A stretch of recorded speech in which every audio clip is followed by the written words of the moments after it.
بسم اللہ الرحمن الرحیم ربکم عالم بما فی نفوسکم ان تقولوا صالحین فإنہ کان للأوابین غفورا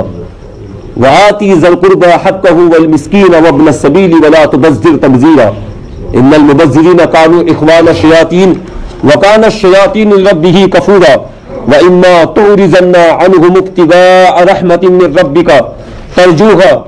فقل لهم قولا میسورا صدق اللہ العظیم۔ اللہ کے نام سے شروع جو نہایت مہربان رحم والا۔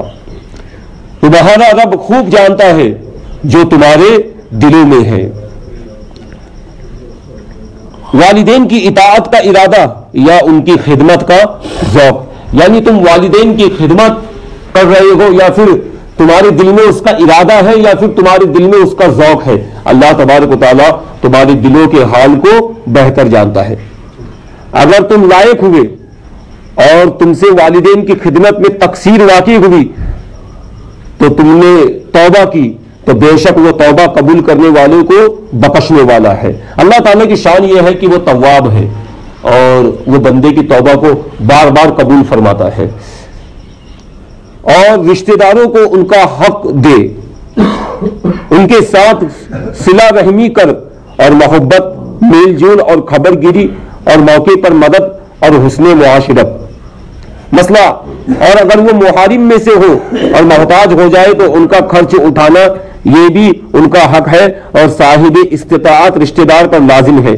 بعض مفسرین نے اس آیت کی تفسیر میں یہ بھی لکھا ہے کہ رشتہ داروں سے سید عالم صلی اللہ علیہ وسلم کے ساتھ قرابت رکھنے والے مراد ہے اور ان کا حق خمس دینا اور ان کی تعظیم اور توقیر بجا لانا ہے، یعنی یہ کہ انسان رشتہ داری کو نہ توڑے اور رشتہ داری کا لحاظ رکھے۔ اللہ تبارک و تعالیٰ کی لعنت ہے اس شخص کے اوپر جو رشتہ داری کو توڑتا ہے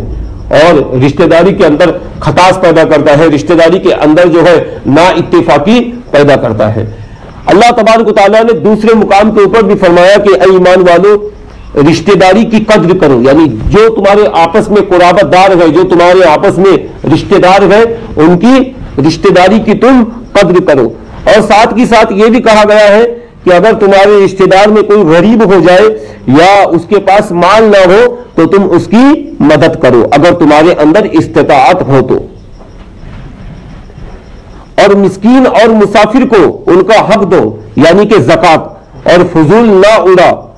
یعنی ناجائز کام میں خرچ نہ کر۔ حضرت ابن مسعود رضی اللہ تعالی عنہ نے فرمایا کہ تبذیر مال کا ناحق میں خرچ کرنا ہے، کہ مال کو ناحق خرچ نہ کرو یا اس کو فضول خرچ بالکل بھی نہ کرو۔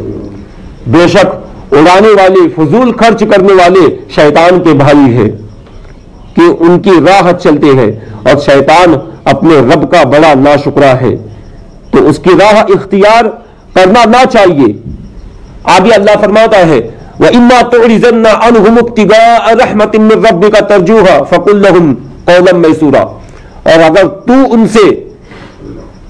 تو ان سے یعنی رشتہ داروں اور مسکینوں اور مسافروں سے منہ پھیرے اپنے رب کی رحمت کے انتظار میں جس کی تجھے امید ہے تو ان سے آسان بات کہے۔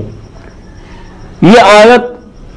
مہجہ، وہ بلال، وہ صہیب، وہ سالم اور خباب اصحاب رسول اللہ صلی اللہ علیہ وسلم کی شان میں نازل ہوئی، جو وقتاً فوقتاً سید عالم صلی اللہ علیہ وسلم سے اپنی حاجت و ضروریات کے لیے سوال کرتے رہتے تھے۔ اگر کسی وقت حضور کے پاس کچھ نہ ہوتا تو آپ حیا ان سے اعراض کرتے اور خاموش ہو جاتے، بائے انتظار کہ اللہ تعالیٰ کچھ بھیجے تو آپ انہیں عطا فرمائے۔ تو اسی کا ذکر اللہ نے یہاں پر کیا، اور اگر تو ان سے منہ پھیرے اپنے رب کی رحمت کے انتظار میں جس کی تجھے امید ہے تو ان سے آسان بات کہے۔ تو آسان بات سے مراد یہ ہے یعنی ان کی خوش دلی کے لیے ان سے وعدہ کیجئے یا ان کے حق میں دعا فرمائیے۔ اس کا مطلب یہ ہوا کہ اگر کوئی مانگنے والا تمہارے پاس آئے اور تمہارے پاس دینے کے لیے کچھ نہ ہو تو اس سے اچھی بات کہہ دو یا پھر اس کو دعا دے دو، لیکن اس کو جھڑکاؤ مت یا اس سے منہ بالکل بھی نہ پھیرو۔ اور اپنا ہاتھ اپنی گردن سے بندھا ہوا نہ رکھ اور نہ پورا کھول دے کہ تو بیٹھ رہے ملامت کیا ہوا تھکا ہوا۔ یہ تمثیل ہے جس سے انفاق یعنی خرچ کرنے میں اعتدال ملحوظ رکھنے کی ہدایت منظور ہے، اور یہ بتایا جا رہا ہے کہ نہ تو اس طرح ہاتھ روکو کہ بالکل خرچ ہی نہ کرو اور یہ معلوم ہو گویا کہ ہاتھ گلے سے باندھ دیا گیا ہے، یعنی دینے کے لیے ہل بھی نہیں سکتا، ایسا کرنا تو سبب ملامت ہوتا ہے کہ بخیل کنجوس کو سب برا کہتے ہیں، اور نہ ایسا ہاتھ کھولو کہ اپنی ضروریات کے لیے کچھ بھی باقی نہ رہے۔ یعنی قرآن نے کہا کہ نہ اتنا اپنے ہاتھ کو باندھ کے بھی نہ رکھو کہ وہ کچھ خرچ ہی نہ کرے، وہ بخیل ہو جائے، کنجوس ہو جائے، اور نہ اتنا بھی خرچ نہ کرو کہ اپنی ضروریات کے لیے تمہارے پاس کچھ مال باقی نہ رہے۔ اللہ تبارک و تعالیٰ نے انسان کو جو مال عطا فرمایا ہے وہ مال اس کی زندگی کو سنوارنے کے لیے اور راہ خدا میں خرچ کرنے کے لیے اللہ نے اس کو مال عطا فرمایا ہے۔